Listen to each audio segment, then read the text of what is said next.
Di dunia ini, banyak negara yang sangat bergantung pada pinjaman luar negeri untuk membiayai pembangunan dan menutupi defisit anggaran. Namun, tak semua negara mampu mengatasi pinjaman luar negeri. Awalnya mungkin akan berjalan dengan baik, cicilan mampu dibayar, bunga masih sanggup dilunasi, dan rakyat percaya pada kemampuan pemerintahnya. Tapi lama-kelamaan, jika pengelolaan utang tidak hati-hati, maka fondasi ekonomi akan mulai goyah. Tanda-tandanya terlihat dari pendapatan negara yang menurun, pengeluaran yang membengkak, dan beban cicilan yang semakin menumpuk karena pembayaran hanya dilakukan sebagian atau bahkan tertunda dari waktu ke waktu. Nah, ketika suatu negara tak lagi mampu membayar utangnya sesuai jadwal dan kesepakatan tentunya, maka terjadilah yang dalam dunia ekonomi disebut gagal bayar atau dalam istilah umum sering disebut bangkrut. Tapi perlu dipahami, istilah bangkrut untuk negara tentu saja berbeda dengan suatu perusahaan. Intinya, negara tetap ada dan mana mungkin bisa ditutup atau dibubarkan begitu saja. Hanya saja, negara tidak mampu memenuhi kewajiban utangnya.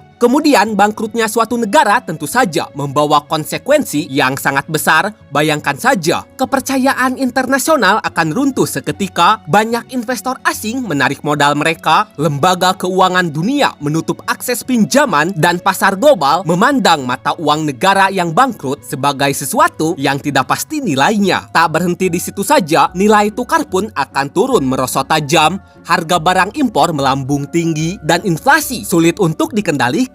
Dalam beberapa kasus, negara yang gagal bayar utang bahkan bisa sementara dikeluarkan dari pasar obligasi internasional, sehingga negara bangkrut tersebut tidak bisa lagi mencari dana lewat surat utang. Lalu, dalam keadaan terjepit seperti ini, pemerintah biasanya terpaksa harus memangkas anggaran secara besar-besaran, subsidi dicabut, layanan publik tidak bekerja optimal, gaji pegawai negeri ditunda, bahkan listrik dan bahan bakar sangat dibatasi. Di sisi lain, kebijakan pemangkasan ini jarang membuat rakyat tenang atau negara pulih. Justru lebih sering memicu kemarahan rakyat hingga terjadi demonstrasi di berbagai penjuru negeri yang tidak jarang demonstrasi ini berakhir dengan tumbangnya pemimpin negara. Terlepas dari itu semua, di tengah kekacauan ini, biasanya lembaga internasional seperti International Monetary Fund atau IMF, yakni sebuah organisasi dunia yang memberi pinjaman darurat kepada negara-negara yang mengalami krisis keuangan, kerap menawarkan bantuan. Akan tetapi, bantuan itu datang selalu disertai syarat yang tak sedikit, mulai dari merombak kebijakan ekonomi, menjual aset-aset penting, membuka pasar domestik, serta memangkas belanja negara. Namun yang tak kalah penting dari IMF adalah langkah awal pemerintah di saat negara sudah dinyatakan bangkrut.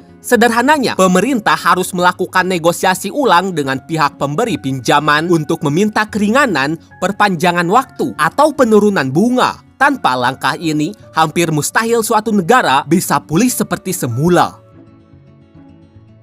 Apabila ditelusuri lebih dalam, penyebab kebangkrutan suatu negara hampir selalu serupa, yakni meminjam dalam jumlah besar untuk membiayai proyek ambisius atau subsidi besar-besaran tanpa perhitungan yang tepat. Jika ekonomi terus tumbuh, utang besar bukanlah masalah. Tapi jika pertumbuhan ekonomi sangat lambat, utang itu sama saja seperti mencekik secara perlahan. Selain itu, kebijakan keliru seperti mencetak uang berlebihan untuk membayar utang justru akan memicu inflasi, bahkan bisa berkembang menjadi hiperinflasi. Kemudian, ketergantungan pada satu sektor atau komoditas saja juga membuat negara rentan bangkrut. Misalnya, ketika harga minyak, gas, atau hasil tambang jatuh, secara otomatis pendapatan negara ikut anjlok. Nah, jika tidak punya cara lain untuk menambal pendapatan ini, situasi tentu akan kacau karena cicilan utang tetap harus dibayar tepat waktu sesuai kesepakatan. Tak hanya itu saja, maraknya korupsi dan tata kelola pemerintahan yang sangat buruk juga menjadi penyebab kuat bangkrutnya suatu negara.